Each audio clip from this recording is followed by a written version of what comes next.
মার্কিন president Donald Trump তেহরানের বাসিন্দাদের অবিলম্বে সরে যেতে সতর্ক করে সোশ্যাল মিডিয়া পোস্ট দেন। এর পরপরই মার্কিন প্রেসিডেন্টের বিরুদ্ধে ইরান ইসরায়েলের মধ্যে চলমান সংঘাতকে আরও উস্কে দেওয়ার অভিযোগ আনল চীন। প্রেসিডেন্ট ট্রাম্প নিজেই ইরান ও ইসরায়েলের মধ্যে ক্রমবর্ধমান সংঘাতে ঘি ঢালছেন বলে অভিযোগ করেছে চীন।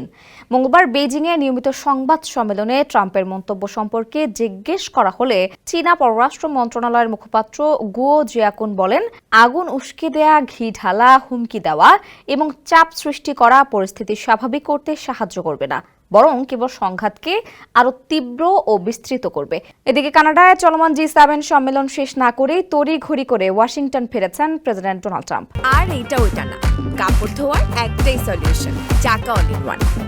সম্মেলনের ফাঁকে ফ্রান্সের প্রেসিডেন্ট ইমানুয়েল মাখো সাংবাদিকদের বলেন, প্রেসিডেন্ট ট্রাম্প ইরান ইসরায়েল সংঘাত নিরসনে আলোচনার উদ্যোগ নেবেন। যুদ্ধবিরতি আলোচনা শুরু করতেই তিনি তড়িঘড়ি করে ওয়াশিংটনে ফিরেছেন। CNN ও আল জাজিরার প্রতিবেদনে বলা হয়েছে, শিগগিরই ভাইস প্রেসিডেন্ট ও মধ্যপ্রাচ্য বিষয়ক দূতকে ইরানের সঙ্গে আলোচনার জন্য পাঠাবেন প্রেসিডেন্ট ডোনাল্ড ট্রাম্প।